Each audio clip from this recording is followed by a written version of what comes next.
দেখুন, সরকার এখনো বলেননি যে কোথায় এইমস হবে।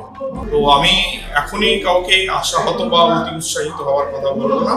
উত্তরবঙ্গে কোথায় এইমস গড়ে উঠবে তা নিয়ে ফের জোর জল্পনা শুরু হয়েছে রায়গঞ্জ সহ উত্তর দিনাজপুর জেলা জুড়ে। বিগত বিধানসভা নির্বাচনের আগে উত্তরবঙ্গে এইমস গড়ার প্রতিশ্রুতি দিয়েছিল বিজেপি।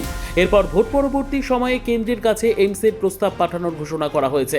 আর তারপর থেকে রায়গঞ্জের অলিগলি থেকে রাজনৈতিক মহল সর্বত্রই শুরু হয়েছে আলোচনা, উত্তরবঙ্গের প্রস্তাবিত এইমস কি শেষ পর্যন্ত রায়গঞ্জে হবে।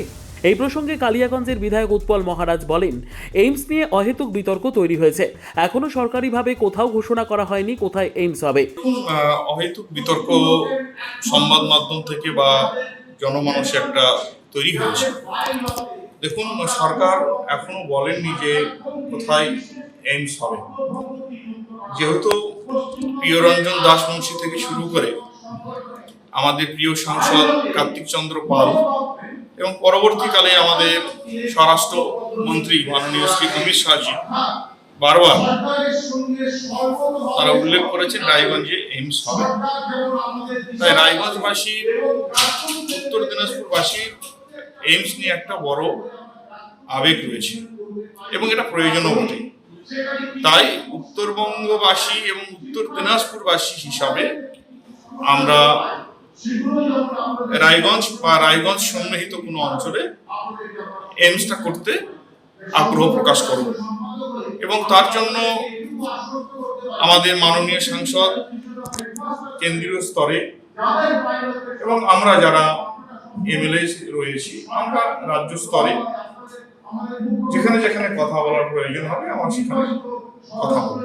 উৎপল মহারাজ বলেন, এখনো কোনো চূড়ান্ত সিদ্ধান্ত হয়নি, বিষয়টি বর্তমানে প্রতিশ্রুতির স্তরেই রয়েছে, তাই এখনই আশা ভঙ্গ হওয়ার কোনো কারণ নেই। এখনো তো এইমস নিয়ে সেরকম কোনো বড় সিদ্ধান্ত হয়নি। এখন সরকার প্রতিশ্রুতির মধ্যে রয়েছে।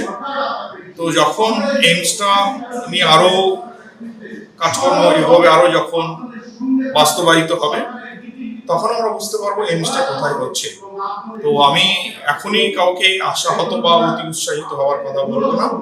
আমরা চেষ্টা করব এইমসটা আমাদের উত্তর দিনাজপুর যেন হয়। বিধায়কের বক্তব্য, গণতান্ত্রিক দেশে আন্দোলন বা দাবি জানানোর অধিকার সকলের রয়েছে, তবে এইমস নিয়ে অযথা অধীর না হয়ে সকলকে শান্ত থাকার অনুরোধ জানাচ্ছে। না, মানুষের আন্দোলন করা, মানুষের দাবি জানানোর সাংবিধানিক অধিকার। মানুষ আন্দোলন করতেই পারে, মানুষ দাবি জানাতেই পারে, কণ্ঠস্বর উঁচু করতেই পারে। তো আমি সবাইকে বলবো এখনই অধীর হওয়ার প্রয়োজন নেই, সবাই শান্ত থাকুন। যখন যখন পরিস্থিতি যেমন হবে তখন সবাই মিলে কাজ করব। উত্তরবঙ্গের এইমস নিয়ে রাজনৈতিক জল্পনা যত বাড়ছে ততই বাড়ছে রায়গঞ্জবাসীর প্রত্যাশা। এখন দেখার শেষ পর্যন্ত কেন্দ্র ও রাজ্যের সিদ্ধান্তে উত্তরবঙ্গের এই বহু প্রতীক্ষিত স্বাস্থ্য প্রকল্পের ঠিকানা কোথায় নির্ধারিত হয়। RCTV সংবাদ, রায়গঞ্জ।